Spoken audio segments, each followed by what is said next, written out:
ఏదైనా మంచి వరం నీకు ఇస్తాను, నువ్వు ఆలోచించి నీకు ఏ వరం కావాలో కోరుకోవు, నన్ను అడుగు, నేను ఇప్పుడే నీకు ఇస్తాను అన్నాడు. నాన్నగారు, మీ శక్తి సంబంధం అని నాకు బాగా తెలుసు, కానీ మీరేమిటి చేస్తున్నారు, నా అమ్మని నరికేయమన్నారు. మీ మాట విని నేను అమ్మని నరికేశాను, కానీ ప్రాణం పొయ్యగల శక్తి మీకుందని నాకు తెలుసు. అమ్మని బతికించండి, అలాగే నా సోదరులను కూడా నలుగురిని బతికించండి, అదే నాకు మీరు ఇచ్చే వరం అన్నాడు. చాలా సంతోషించాను ఆయన నీ తెలివికి అని చెప్పి అతను వెంటనే ప్రాణాలు పోతుందండి. వీళ్ళు లేచాక మరొక వరం ఏంటంటే, ఇంకేదైనా వరం కోరుకుంటే వీళ్ళకి అసలు ఇక్కడ జరిగిన సంగతి తెలియకూడదు, వాళ్ళకి అసలు తెలియకూడదు. మమ్మల్ని మా నాన్నగారు మమ్మల్ని అనగానే మా అన్నదమ్ముడు మమ్మల్ని తలక నరికేడు అని అసలు ఏమీ తెలియకూడదు. వాళ్ళు నిజంగా లేకున్నట్టుగా లేచి మామూలుగానే ఉండాలి, కానీ మనకి ఇలాగ శిరచ్ఛేదం జరిగింది, తండ్రి మాట విననందుకు అప్పుడు అన్ని మరుపు పెట్టేయాలి. వాళ్ళు మామూలుగా నా దగ్గర వేదంతో ఉండాలి అంతే అన్నాడు. సరే అని ఆ వరం కూడా ఇచ్చాడు. కానీ అప్పుడు అన్నాడు, నాయన నీ తల్లిని బతికిస్తాను అన్నాను కదా, శిరస్సు లేదు తల్లికి.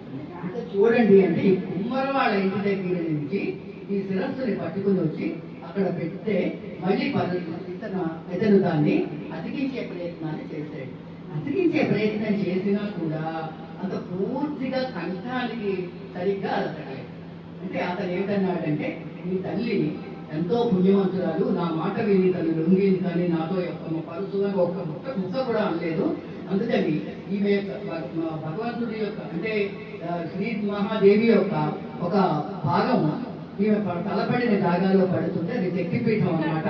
అమ్మవారి యొక్క శరీర భాగం అక్కడ ఉంది కాబట్టి ఈమె కూడా శక్తిపీఠము అయి విరాజిల్లుతుంది, అంతమంది చేత పూజలు అందుకుంటుంది అని జమదగ్ని మహాముని ఈమెకు వరం ఇచ్చాడు. ఆ వరాన్ని బట్టి ఈ జమదగ్ని యొక్క పుణ్యకార్యం వల్ల అక్కడ శక్తిపీఠమే ఆమె వెలసిల్లుతుంది. అదే కొంతమంది తుల్జాభవాని అని పిలుస్తారు, కొంతమంది ఇప్పుడు చెప్పారు కదా మీకు ఆమె తుల్జాభవాని అని, రేణుకా మాత అని కూడా చెప్తూ ఉంటారు. జమదగ్ని భార్య ఈవిడ తాలూకు అంశలో ఇంకొక పీఠం ఎక్కడ ఉంటుంది అంటే, మనకి కామాఖ్య అమ్మవారి దగ్గర 9 మంది ఉపపీఠాలు ఉంటాయి. అక్కడ ఒక ఉపపీఠంగా ఈవిడ విరాజిల్లుతూ ఉంటుందన్నమాట. ఇక్కడ ఈవిడ ఇలాగ పేరుతూ ఉంటుంది. అయితే ఇక్కడ ఈమె గురించి మనం చెప్పాలంటే, ఈమె ఆకారం ఎలా ఉంటుందంటే, అంటే కంఠం వరకు లేదు, అసలు ఒక్క తల మాత్రమే ఉంటుంది. ఆ తల ఎలా ఉంటుందంటే చాలా భయంకరంగా వికృతమైన రూపంతో, అంటే ఎర్రని ఎరుపు కాదు, చెద్దూర రంగు కాదు, అంత ఎర్రని ఎరుపుతో ఆ తల విరాజిల్లుతూ ఉంటుంది. ఈ తలకే పూజ చేస్తూ ఉంటారు. అయితే ఈ దగ్గర ఇప్పుడు మనం చెప్పాం కదా, మాహుర్తే ఏకవీధిక అని, ఏకవీధిక అనే పేరుతో అక్కడ పూజింపబడుతుంది. ఒక్క తల మాత్రమే చాలా భయంకరంగా వికృతంగా ఉంటుంది. కానీ అమ్మవారి యొక్క శిరస్సు చాలా పెద్ద మొహమే అన్నమాట. మొహం అన్నప్పుడు కంఠం కూడా ఉంటుంది కదా, ఏమీ ఉండదు, ఉంది గడ్డం దగ్గర నుంచి శిరస్సు వరకు ఇంత పెద్ద మొహం మాత్రం ఉంటుంది. గర్భాన్ని ఎరుగుతోటి ఆమెని ఆ మొహానికే వీళ్ళు పూజలు చేస్తూ ఉంటారు. అయితే మరీ మనకి ముందు కొత్త యుగం నుంచి డ్యూటీ కదా శక్తిపీఠాలు, ఆ కొత్త యుగం నుంచి కూడా వీళ్ళంతమంది పూజలు చేస్తున్నప్పుడు చాలా మంది భయంకరమైనటువంటి అమ్మవారి రూపానికి క్షుద్ర పూజలు ఎక్కువ చేస్తుండేవారు. క్షుద్ర పూజలని మాంసాలు నైవేద్యం పెట్టడం, పచ్చి మాంసం కొట్టి నిలబెట్టడం, అమ్మవారికి బలులు ఇవ్వడం, అంటే జంతువులను తీసుకొచ్చి బలులు ఇవ్వడం, ఇలాగ చేస్తూ ఉండేవారు. ఇలాగ కొన్ని సంవత్సరాలు అయిపోయాక మనకి ఆ రాజుల కాలం పరిపాలన అది అంతా పూర్తి అయిపోయిన తర్వాత ఇప్పుడు మనకి ఏమిటవుతుంది, పూర్తిగా ఈ అన్ని దేవాలయాలు కూడా గవర్నమెంట్ ఆధీనంలోకి వచ్చాక ఇలాగ బలులు ఇవ్వకూడదు, ఈ రక్తాలు తెచ్చి కుండలతో పట్టుకొచ్చి ఇక్కడ నైవేద్యం పెట్టకూడదు, అంటే ఆ జంతువులను బలి ఆ రక్తాలు అక్కడ పెట్టి దాన్ని నైవేద్యంగా పెట్టడం, అలాగే చెయ్యకూడదు ఈ రకంగా మాత్రం అని చెప్పి నియమాలన్నీ కూడా వాళ్ళు పెట్టారు. అయితే అక్కడ పెట్టినటువంటి శుద్ధ దేవతలు అయితే కాలక్రమేణా అక్కడ దత్తాత్రేయుడు పుట్టిన జాగా కూడా ఇదే. ఇప్పుడు ఏకవీధికాన్ని మనం చెప్పుకున్నాం కదా, అక్కడ దత్తాత్రేయుడు పుట్టాడు. అది ఏమిటి ఇప్పుడు వెళ్ళిన వాళ్ళకి ఎలా దర్శనం ఉంటుంది, 3 శిఖరాల్లాగా ఉంటాయి. ఈ 3 శిఖరాల్లాగా ఉండి ఒక శిఖరం మీద దత్తాత్రేయుడు ఉంటాడు, రెండవ శిఖరం మీద అత్రి అనసూయ ఉంటారు. అత్రి అనసూయల కుమారుడే దత్తాత్రేయుడని మనం చెప్పుకుంటాం కదా, అతను ఈ పక్కనే అత్రి అనసూయ, ఆ పక్కని ఈ అమ్మవారి యొక్క పెద్ద మొహం ఉంటుంది. అంటే ఈ మధ్యని కొంచెం అంటే 3 శిఖరాల్లో ఉంది కదా ఆ దేవాలయము. ఇక్కడ వీడు పూజలు అవన్నీ కూడా దత్తాత్రేయుడికి తర్వాత అత్రి అనసూయలకి పూజలు అవి జరుగుతుంటాయి. పక్కని అమ్మవారి మొహం కూడా పెట్టి అమ్మవారికి కూడా పూజలు చేస్తూ ఉంటారు ఒక్క మొహానికైనా.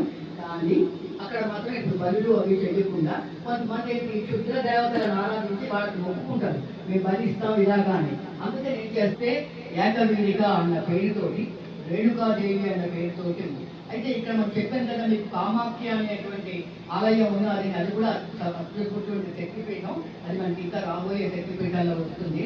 అందులోని ఆ కామాఖ్య దగ్గరే రేణుకా దేవత కూడా ఉంది కాబట్టి అక్కడ ఆ అమ్మవారిని ఎలా పిలుస్తారంటే చిన్నమస్తానమ్మ అని పిలుస్తారు. ఆవిడ పేరు చిన్నమస్తానమ్మ. అంటే ఇప్పుడు ఈవిడికే ఏకవీరిక, చిన్నమస్తానమ్మ, రేణుకాదేవి ఇలాంటి రకరకాల పేర్లతోటి అమ్మవారిని పూజలు చేస్తూ ఉంటారు అన్నమాట. అది ఈ రోజు మనకి ఏకవీరిక అనేటువంటి ఈ శక్తిపీఠం అన్నమాట.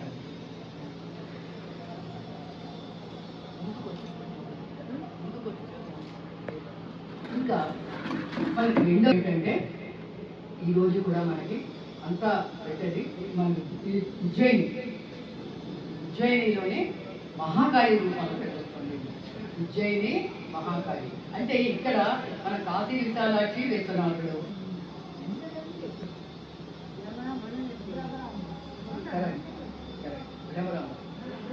బ్రహ్మరాంబ చెప్పుకున్నాం.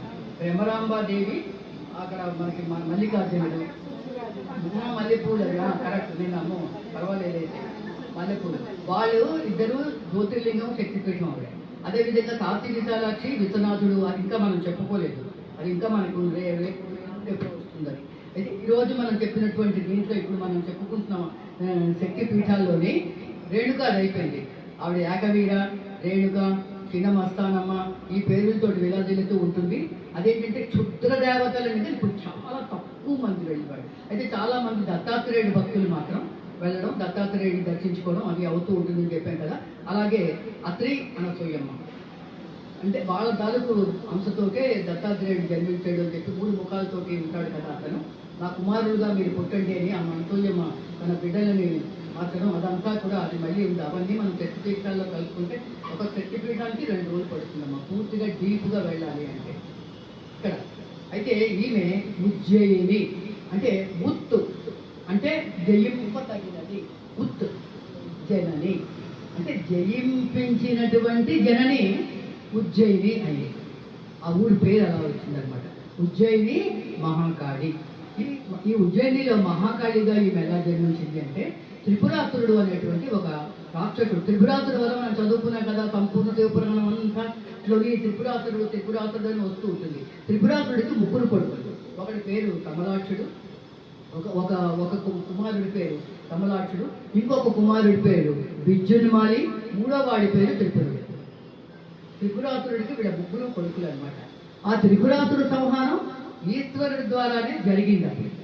అయితే ఇప్పుడు ఈ 3 కూడా అతనికి కుమారులు అయ్యారు. తండ్రి తదనంతరం వీళ్ళు ఏం చేశారంటే బ్రహ్మదేవుడి గురించి చాలా ఘోరంగా తపస్సు చేశారు. ఎంత పెద్ద తపస్సు చేశారో చెప్పారు. అయితే బ్రహ్మదేవుడి దగ్గర వీళ్ళు తపస్సు చేసిన తర్వాత ఆ బ్రహ్మదేవుడి దగ్గర వరాలు పొందారు. చాలా బాగా తపస్సు చేసేసినప్పుడు వరం ఇచ్చి తీరాలి బ్రహ్మదేవుడు, తప్పదు అంతే వరం ఇచ్చాడు. ఆ వరంలో వాళ్ళు ఏమిటి కోరుకున్నారు, బ్రహ్మదేవ మాకు 3 భవనాలు కావాలి, మాకు 3 భవనాలు నువ్వు ఇచ్చి, ఒకటి పూర్తి బంగారంతో వజ్రాలతోటి వైడూర్యాలతోటి ఉండాలి, ఒకటంతా కూడా పూర్తి వెండి మళ్ళీ బంగారం మళ్ళీ వజ్రాలు వైడూర్యాలతోటి ఉండాలి, 3వది ఒక సుందరమైనటువంటి లోహం. అన్ని అంటే కొన్ని గ్రంథాల్లో రాగి అని ఇచ్చాడు, కొన్ని దాంట్లో ఏంటంటే అది మిక్స్డ్గా లోహం అని అది ఉంటాడు. ఏది ఏమైనా అది మిక్స్డ్ రాగిగా అని మనకు అనవసరం. కానీ 3వ మహల్ మాత్రం ఉంది. మొత్తం 3 భవనాలు చేశారు. ఈ 3 భవనాలు చేసి మాకు ఇవ్వాలి నువ్వు. ఆ 3 భవనాల్లో మేము మాకు ఎప్పుడు కావాలని మనసులో స్మరించుకుంటే అవన్నీ మేము తిరుగుతూ ఉన్నాము. బ్రహ్మదేవుడు సరే వీళ్ళు ఇలా వేడుకున్నారు, ఇవ్వక తప్పదని ఇచ్చేనండి. రాక్షస బుద్ధి కదా, వాళ్ళకి ఎవరోతో ప్రాణాపాయం వస్తుంది, కష్టం వస్తుంది, ఇవన్నీ లేవు వాళ్ళకి. అంటే వాళ్ళు ఏం చేశారు, ఈ 3 కలిపి ఆ 3 భవనాల్లోని వాళ్ళ కుటుంబాలు వాళ్ళ పరివారాలతోటి 3 ఉండేవారు. ఆ భవనాలకున్న గొప్పతనం ఏంటంటే వాడు మనసులో తలుచుకుంటే మొత్తం ఆ భవనంతో వెళ్ళిపోతారు ఎక్కడికో. అలాగే ఆ భవనంతోనే వెళ్ళిపోతారు. వాళ్ళందరూ అక్కడే ఉంటారు. సో వాళ్ళు ఎక్కడున్నా వాళ్ళకి మనం ఈ ఊళ్ళో ఉన్నామో అక్కడ ఉన్నామో ఏమీ తెలీదు. వాళ్ళ కుటుంబాలు వాళ్ళు అలాగే రెండవ సోదరుడు, మూడవ సోదరుడు చెప్పాను కదా, కమలాక్షుడు, విజయమాలి, త్రిపురుడు, వీళ్ళ ముగ్గురు ఎవరెవరు దాంతో వాళ్ళు వెళ్ళిపోతున్నారు. వాళ్ళ పరివారం, వాళ్ళ సేనాధిపతులు వాళ్ళు పరిపాలిస్తున్నారు. చక్కగా ఆ భవనాల్లో వెళ్ళిపోయి ఎక్కడంటే అక్కడ హాయిగా కూర్చుంటూ ఉండడము, అక్కడ వాళ్ళ పనులన్నీ చూసుకొని ఇంకొక ప్రదేశానికి వెళ్ళడము, ఇలాగ గురుగురు అని తిరుగుతున్నారు. వాళ్ళు ఈ తిరగడంలో ఏమిటైపోతుంది, ఎంత మందో మరణిస్తున్నారు. వాళ్ళేంటి అదో పెద్ద భవనాలు అవి, అద్భుతంగా కట్టిన విశ్వకర్మ కట్టినటువంటి భవనాలని బ్రహ్మదేవుడు వాళ్ళ ముగ్గురికి 3 భవనాలు ఇచ్చాడు. దాంతో వెళ్ళడము, వాళ్ళకి ఇక్కడ ఆగిపోదాం, ఇక్కడ ఏదో బాగుంది అనగానే అక్కడి నుంచి ఢామని కిందకి దిగిపోవడం, ఆ చుట్టుపక్కలవన్నీ చూడటం, మళ్ళీ అక్కడి నుంచి బయలుదేరడం.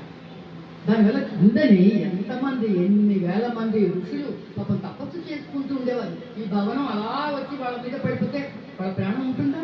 చితక మొతకమని ఒక పచ్చటి లాగా అయిపోయి వాళ్ళందరూ వెళ్ళిపోతే వీళ్ళ హాయిగా వికట్టహాసం చేసుకుని, రాక్షస బుద్ధి వికట్టహాసం చేసుకుని అక్కడి నుంచి ఎగిరిపోతూ వెళ్ళిపోతుంది.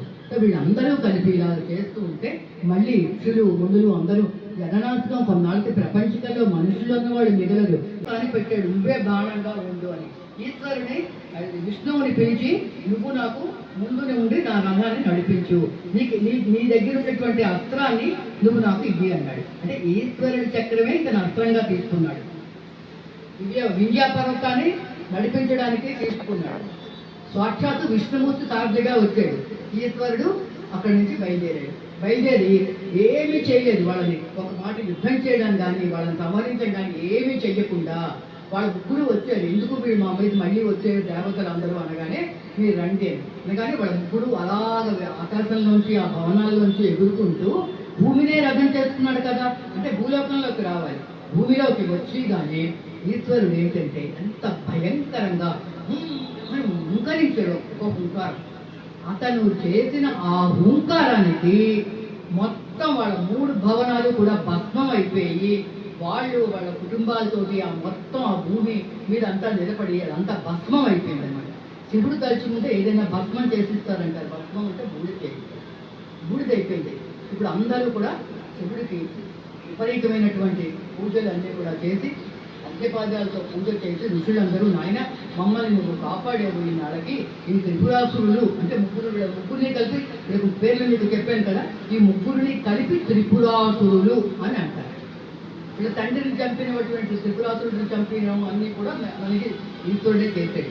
అయిన తర్వాత ఈ ఈశ్వరుడు ఇతను అందరినీ చేసినప్పుడు ఏమో తెలియదు, వాళ్ళ రాక్షసులు నా జాగ్రత్తలో నేను యుద్ధానికి వెళ్ళాలి అని ఏమిటి చేశాడు, కాళీని పిలిచాడు. ఇప్పుడు మా శక్తి ప్రశ్న వస్తుంది. కాళీని పిలిచి కాళీ, ఇప్పుడు నేను వీళ్ళని సంహరించబోతున్నాను. వీళ్ళలో కొంతమంది రాక్షసులు ఉన్నారు. ఆ రాక్షసులు ఎలాంటి వాళ్ళో తెలుసా? వాళ్ళ శరీరంలోంచి ఒక రక్తపు చుక్క, రక్త బీజులు వాళ్ళు, ఒక రక్తపు చుక్క కానీ నేను చేసే యుద్ధంలో కింద పడ్డాదనుకో అందులోంచి వేరేగా రాక్షసులు పుడుతుంటారు మళ్ళీ. అలాగా ఒక్క రాక్షసుడిలోంచి ఒక రక్తపు చుక్క వల్ల ఒక మళ్ళీ రాక్షసుడు పుడుతూ ఉంటాడు. అలాగే వీళ్ళందరైనా పుట్టచ్చు, కానీ నువ్వురా, ఒకవేళ నేను యుద్ధం కానీ వెళ్ళినప్పుడు రక్తం కానీ వచ్చింది అంటే ఆ రక్తాన్ని నువ్వు నీ నాలుకతో శుభ్రం చేసి మరి పెరగనివ్వకు, అప్పుడు ఏ రాక్షసుడు రక్తంలోంచి పుట్టడు. సరే అని ఈమె ఖాళీగా వచ్చిన తర్వాత ఈ త్రిపురాసురులను సంహరించి యుద్ధం అంతా అయిపోయిన తర్వాత వీళ్ళు అతన్ని పట్టుకుని వేడుకున్నారు. స్వామి, అమ్మ, మీ ఇద్దరు కూడా వచ్చారు. అతను ఎలాగో జ్యోతిర్లింగంగా మహాకాళేశ్వరుడు జ్యోతిర్లింగంగా వస్తాడు. నువ్వు మహాకాళిగా ఇక్కడ శక్తిపీఠము, మీ అమ్మవారి తాలూకు ఒక శరీర భాగం ఇక్కడ పట్టాలి, అందుకని నువ్వు శక్తిపీఠంగా విరాజిల్లాలి, మమ్మల్ని కాపాడు తల్లి అని వాళ్ళు వేడుకుంటే, సరే నేను ఖాళీగా పుడతానని చెప్పండి. ఈమె ఖాళీగా ఉంటుంది. ఖాళీ పేరుతోటి వచ్చి జ్యోతిర్లింగంగా ఇక్కడ ఆవిడ వెలజల్లింది.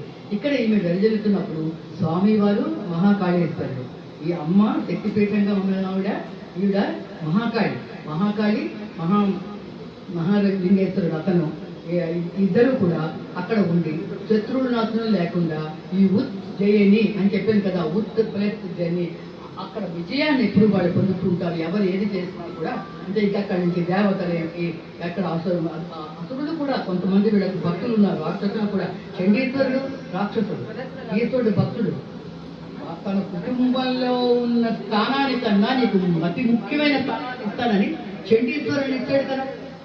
చండి ఎవరు? రాక్షసుడు. అలాగే గయ మనకు వస్తుంది, మనకు శక్తిపీఠాల్లో గయ మాంగళ్య గౌరిక అని గయా శక్తిపీఠం వస్తుంది.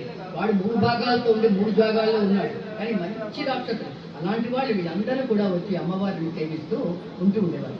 అయితే ఒకసారి అమ్మవారు అయ్యవారు ఇద్దరూ కలిసి ఏదో ఒక ఆట ఆడుతున్నారు పాచికలతో ఆట ఆడుతున్నప్పుడు ఆ ఆట మంచి రసపట్టులో ఉంది.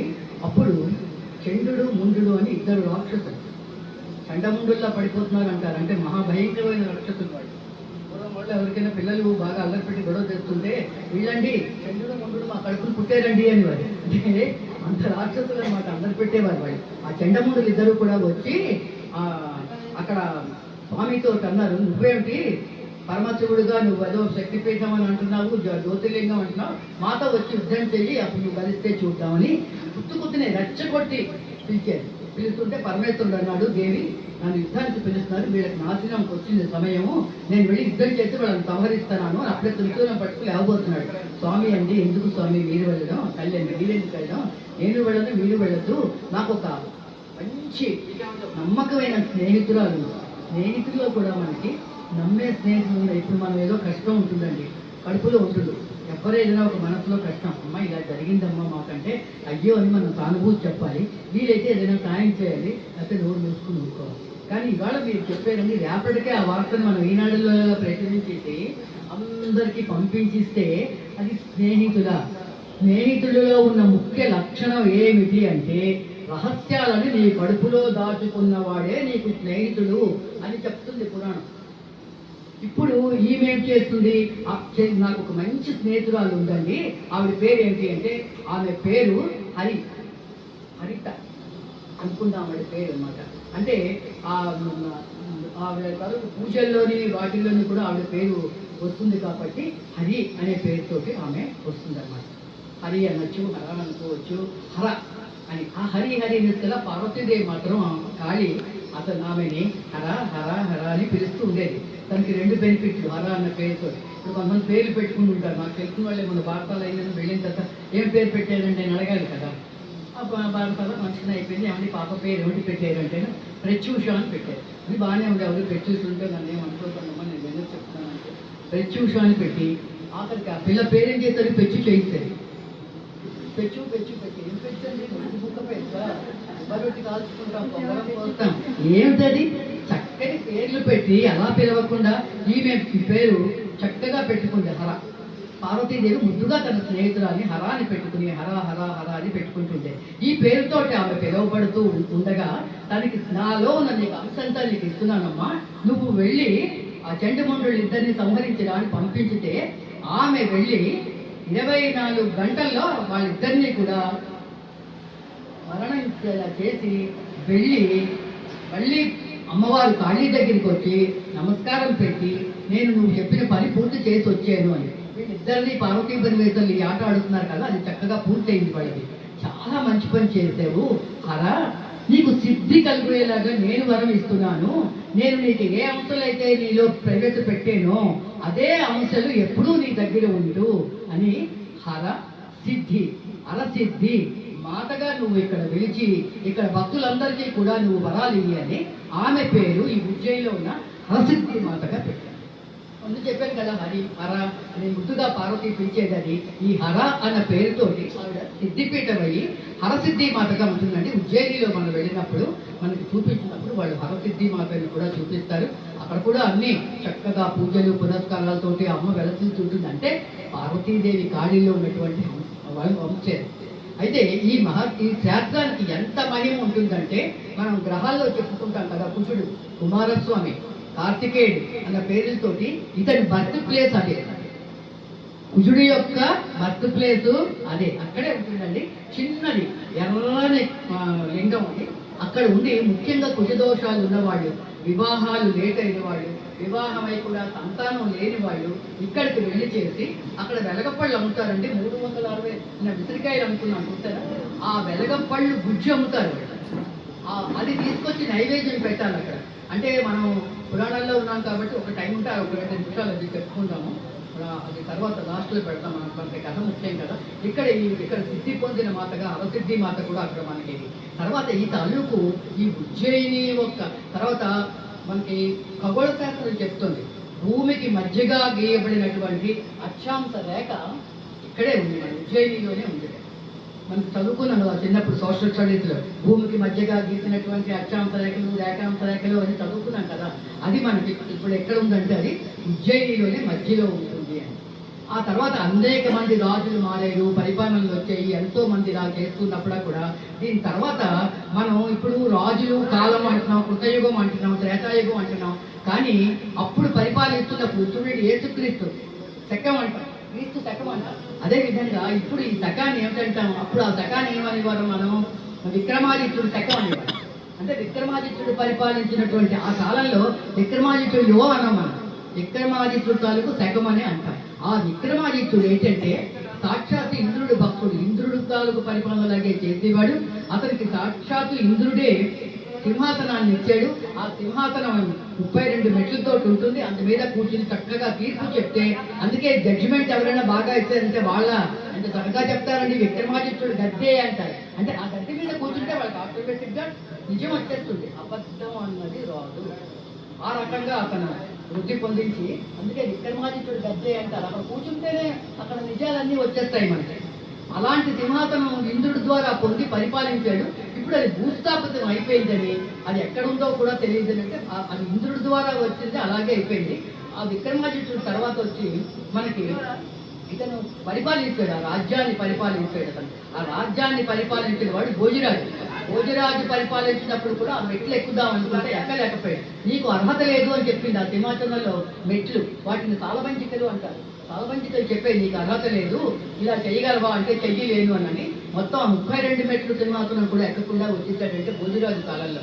అతను 100 సంవత్సరాలు పంపించాడు. ఇతని తాలూకు సోదరుడు బట్టి, అతను సోదరుడుగా ఇక్కడ ఉండి ఇతనికి పరిపాలన చేస్తూ ఉండేవాడు. ఈ భక్తి అంతా కూడా మనం అంటాం విక్రము బట్టి అని. వాళ్ళిద్దరు వేరువేరు, విక్రముడు భర్తి, ఒక సుమారుడు కూడా ఉన్నాడు, వాళ్ళకి తమ్ముడు ఒకడు ఉన్నాడు. తర్వాత ఏమిటంటే మనకి అక్కడ ఉన్నటువంటి భర్తుహరి సుభాషితాలు ఆ గుహలో కూర్చున్నట్టు రాశాడు. ఈ భర్తుహరి అంతా ఒక చరిత్ర. అతను బ్రాహ్మణుడు, ఇతను క్షత్రియుడు, ఎవరు విక్రమాదిత్యుడు. తర్వాత గణితానంతటిని చెప్పిన వాడు బట్టి. మనం బట్టి విక్రమాదిత్య అంటాం, ఇద్దరు వేరువేరు సోదరులు.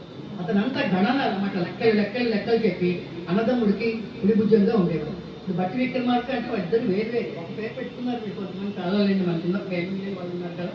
ఆ రకంగా చూడాలన్నా ఇలాగ పరిపాలన ఎంతో చక్కగా తెలిసినప్పుడు మనకి శ్రీకృష్ణదేవరాయల ఆస్థానంలో మనకి గజాలు ఉండేవారు కదా, అష్టదిగ్గజాలు. ఒక్కొక్క పాండిత్యంలో ఒక్కొక్కడు, అందుకని 8 మంది. అలాగే విక్రమాదిత్యుడు కాలంలోని ఇక్కడ వీళ్ళకు కూడా నవరత్నాలను ఉండేవారు, 9 మంది ఉండేవారు. అందులో కాళిదాసు కూడా ఒకడు. ఈ కాళిదాసు అంటే ఒక ఎవడో తెలియదు, ఎక్కడి నుంచి వచ్చాడో తెలియదు, ఏ భాష మాట్లాడో తెలియదు, పరమ మృతుడు వచ్చాడు.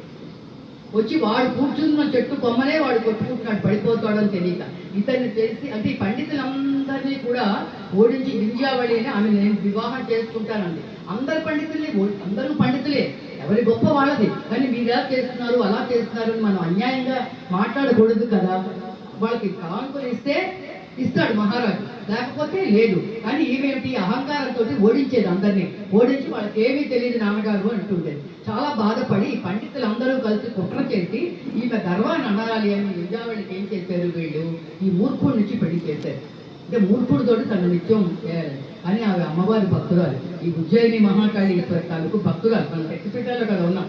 అక్కడికి వెళ్ళి ఆమెని వేడుకుంది, అమ్మ నేను కొంచెం ప్రాయశ్చిత్తం చేసుకోవాలి, మనం తప్పు చేస్తే చిన్నవాడైనా నాన్న ఇందాకేదో అన్నాను నాన్న, నువ్వు బాధపడకు, ఏదో పొరపాటున అనేసేనురా అని వాడికి వచ్చి ఆకలేడు ఏదో పెట్టి ఏమి ఇవ్వకపోయినా వాడి ముద్దులాడు వదిలితే అనుకోండి, చిన్నపిల్లాడిని వాడి కోపం పోతుంది. రోజు ఏదో ఒక మాట పట్టి వాళ్ళని అంటూ ఉంటే వాళ్ళకి ఎలా అనిపిస్తుందంటే బాగుందంత కోపం. అంటే మన మాటల్ని బట్టే కదా అవన్నీ కూడా ఉంటూ ఉంటాయి.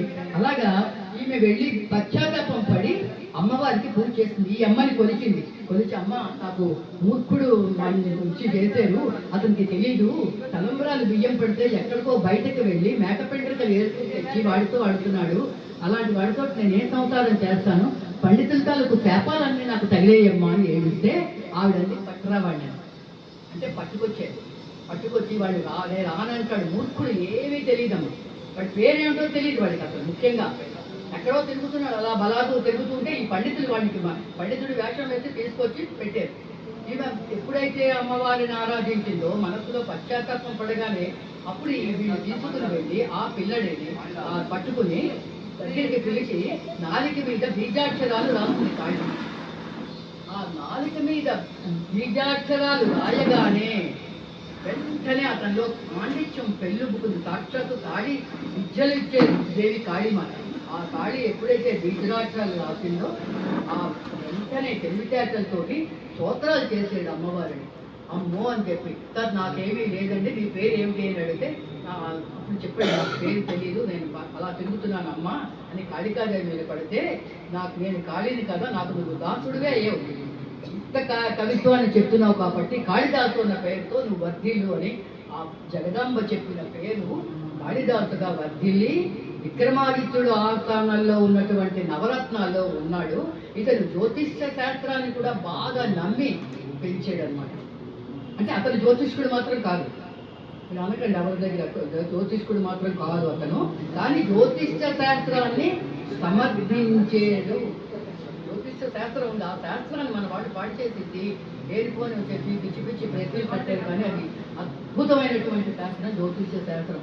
ఇతను వచ్చిన తర్వాత విక్రమాదిత్యుడు వచ్చాక ఇవన్నీ కూడా ఈ ఘనాలు అన్నిటినీ తీసి ఇవన్నీ కూడా పెంపొందింప చేసి వృద్ధి చేసి ఈ జ్యోతిష శాస్త్రాన్ని మీరు పునరుద్ధరించాలి అని చెప్పి అక్కడ నక్షత్రాలు మండలాన్ని సృష్టించి ఒక్కొక్క నక్షత్రం ఏమిటి, దాని పవర్ ఏమిటి అని అన్నీ పెట్టి అక్కడ తయారు చేసింది. ఇప్పటికీ కూడా మనకి చాలా మందికి ఎక్స్ప్లెయిన్ చేయడానికి వాటికి కూడా కొన్ని ఉన్నాయి అన్నారు, కానీ అది ఎక్స్ప్లెయిన్ చేసే తెలివితేటలే మన వాళ్ళకి ఎవరికి కూడా లేదు. ఈ జ్యోతిష శాస్త్రాన్ని అంతా రాసాక అడిగాడు, ఎవరు దీన్ని మనకి గ్రంథ రూపంలో లేదు, జ్యోతిష్యం చెప్తున్నారు కానీ జ్యోతిష్యం గ్రంథ రూపంలో లేదు మనకి. అప్పుడు ఇతను విక్రమాదిత్యుడు అడిగాడు, అయ్యా నాకు గ్రంథ రూపంలో కాస్తే ముందు రాబోయే తరాల వాళ్ళకి జ్యోతిష్య శాస్త్రం ఏమిటో తెలియాలి అంటే గ్రంథ రూపంలో ఉండాలి, చెప్పేసుకుంటున్నాం అది అయిపోతుంది, చెప్పకుండా మనకి గ్రంథ రూపంలో ఉండాలి అని అంటే వరహామీనుడు అనేటువంటి మహానుభావుడు వచ్చి జ్యోతిష్య శాస్త్రాన్ని గ్రంథ రూపంలో రాసి విక్రమాదిత్యుడికి అంకితం ఇచ్చి వెళ్ళేటండి ఆయన. అంటే ఇన్ని గొప్ప గొప్ప విషయాలన్నీ ఈ శక్తిపీఠం కాళీమాత దగ్గర జరిగేది. అందుకని మనం చెప్పుకోవాలి, గొప్ప జ్యోతిష్య శాస్త్రాన్ని పెంపొందించిన వాడు విక్రమాదిత్యుడే. ఇందుకు విక్రమాదిత్యుడికి కుమారుడు పుట్టాడు. అతను 16 ఏళ్ళ వాడయ్యాడు. 16 ఏళ్ళ వాడు అయిన తర్వాత అక్కడ జ్యోతిష్కులు చూశాక ఆ కుమారుడికి జాతకాన్ని చూడండి అన్నాడు విక్రమాదిత్యుడు. అప్పుడు జాతకాన్ని చూశారు. జాతకాన్ని చూస్తే వాడు వెంటనే 16వ సంవత్సరం పుట్టినరోజు నాడు పొద్దున్న పుట్టినరోజు చేస్తారు, సాయంత్రం మరణం ఉందని చెప్పి మాట్లాడలేకపోయాడు. కానీ ఉన్నతిగా చెప్పాలి. విక్రమాదిత్యుడితో చెప్పాడు, అయ్యా మీ పిల్లడికి ఇలా ఉంది, రహస్యంగా చెప్తున్నాను, మీరేమీ అనుకోకండి అని.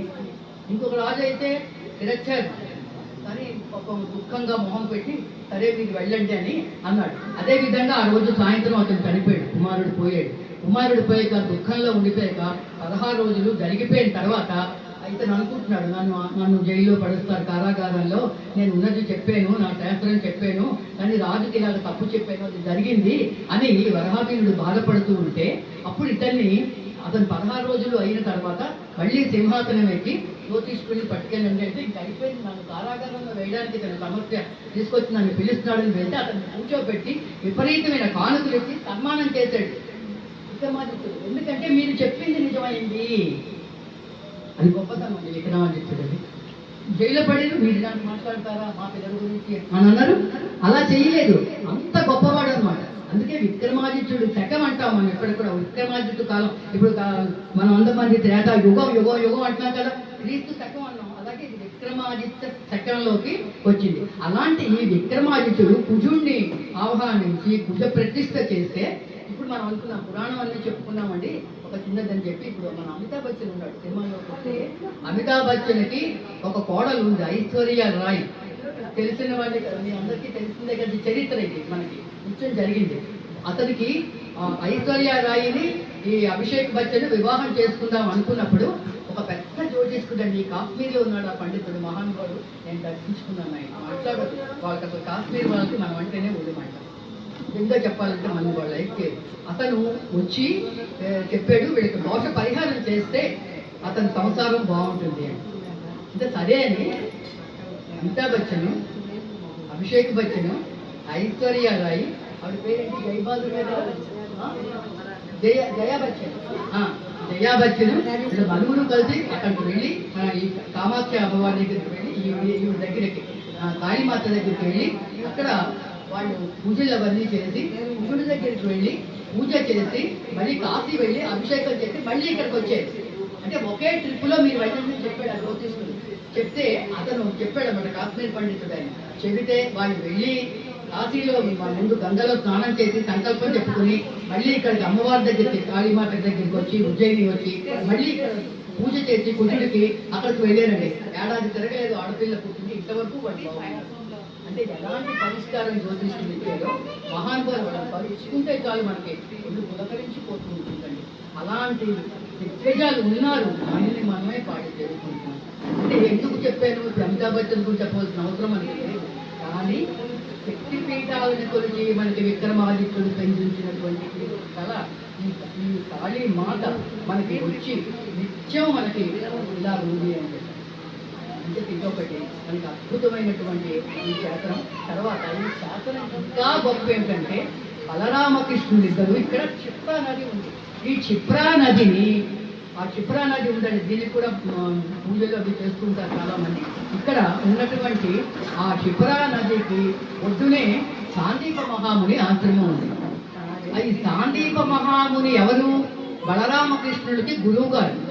చనిపోయినటువంటి కుమారుణ్ణి తెచ్చి ఇచ్చినటువంటి మహానుభావుడు. భగవంతుడు అతను తెలియదే ఉంది, అతను ఇచ్చాడు. ఆ ఆశ్రమం ఉందండి సాందీపముని. సాందీప మహాముని జాగ్రత్తగా కానీ వెళ్తే సాందీపముని ముందు జన్మలో అంటే ముందు యుగంలో అతను ఎవరో కాదు, అక్కడ చనిపోయినప్పుడు జటాయు పక్షిగా పెళ్ళాడు, మోక్షం వచ్చింది. కానీ జన్మ ఉండాలి, పక్షిగా కానీ జంతువుగా కానీ పుడితే వాళ్ళకి మళ్ళీ జన్మ రావాలి. ఆ జన్మ ఎలా వస్తుంది అంటే వాళ్ళకి మనిషిగా జన్మించాలి అంటే నువ్వు మార్గాన్ని చూపించావు. రాముడే చెప్పాడు లక్ష్మణ, గురువు గారు మనకి ఇతను సాందీపముని పుడతాడు, మనం ఇతని దగ్గర విద్యను అభ్యసించాలి. ఇప్పుడు దక్షిణ దిక్కుగా వెళ్ళండి, సీతామ్మవారిని పట్టించి రావణాసుడు దక్షిణ దిక్కుగా వెళ్ళాడు అని చెప్పిన వాడు ఎవడు? జటాయు. అందుకని అతను మనకు గురువుగా బోధిస్తున్నాడు. వచ్చి ఇతనే మనకు గురువు అన్నాడు చెప్పాడండి. అది రామకాలంలో చెప్పింది. అది ఎప్పుడు జరిగింది? ఏ యుగంలో జరిగింది? అప్పుడు చెప్పింది ద్వాపరంలో జరిగింది. అంటే ఒక యుగం అంతా ముందు చెప్పాడు అన్నది రాముడు ఉండండి. అంటే ఇప్పుడు ఆ సాందీపముని దగ్గర చేసి శిష్యుడుగా తీసుకుని వీళ్ళని వీళ్ళకి 64 కళల్లో కృష్ణుడు 63 కళలే చెప్పాడు. 64 కళలు చెప్పలేదు. ఎందుకో తెలుసండి, 64 కళ చోరకాడు. చిన్నప్పటి నుంచి చోరకులే, నేను ఎందుకు చెప్తాను అంటాను. ఎప్పటి నుంచి చోరకాలే అతను, నేను ఎందుకు చెప్తానని చెప్పలేదు. 63 కళలే కృష్ణుడు నేర్పాడు. 64 రోజుల్లో చేశారా అక్కడ. ఆ రకంగా సాందీప మహాముని పుట్టి పెరిగి ప్రేసు ఎంతో కొన్ని వేల మంది శిష్యుల్ని పంపించాడు. సాక్షాత్ బలరామకృష్ణులే అక్కడికి ఉండి సాందీప మహాముని దగ్గర చేసేదంటే ఆ నది పేరే క్షిప్రా నది. ఆ క్షిప్రా నది దగ్గర పెట్టినప్పుడు అక్కడ కూడా స్నానాలు అన్ని చేస్తాం, అంతా పెడతాం. పరశురాముడు కూడా వెళ్ళి తన కత్తి మీద తల్లిని నరికాడు కదా, ఆ కత్తి అక్కడికి వెళ్ళినా పోవడం లేదు. అప్పుడు పరశురామ క్షేత్రం అని ఇక్కడ ఉంది, క్షిప్రా నది ఒడ్డునే ఉంటుంది. అక్కడికేమో పిండ పదార్థాలు అన్నీ వెళ్తారు. అక్కడికి వెళ్ళి కత్తి మీద కడిగితే ఒక్కటే రక్తం చుక్క ఉంది, కానీ మిగతా రక్తం అంతా కూడా పోయింది. ఆ ఒక్క రక్తం చుక్క ఎక్కడ పోయింది అన్నది మనం మళ్ళీ చెప్పుకునేటువంటి శక్తిపీఠాల్లో మనకి మననే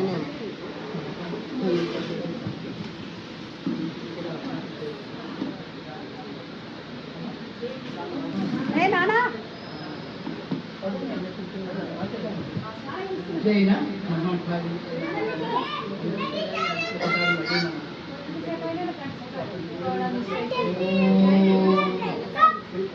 లంకాయాं శాంకరీ దేవి కామాక్షి కంచికాపురి ప్రద్యుమ్నే శృంఖలాదేవి చాముండే క్రౌంచపట్టణే అలంపురే జోగులాంబ శ్రీశైలే భ్రమరాంబిక కొల్హాపురి మహాలక్ష్మి మాహుర్తే ఏకవీరిక ఉజ్జయిన్యా మహాకాళి పీఠికాయాం పురుహూతిక ఓంజాణం గిరిజాదేవి మాణిక్య దక్షవాటిక హరిక్షేత్రే కామరూపే ప్రయాగే మాధవేశ్వరి ज्वालायां वैष्णवी देवी गया मांगल्य गौरिका वारणासं विशालाक्षी काश्मीरे तु सरस्वती अष्टादशशक्तिपीठानि योगिनामपि दुर्लभं सायंकालं पठे नित्यं सर्वशत्रुविनाशनं जयावहं जपे नित्यम् अक्षयं परमं शिवम्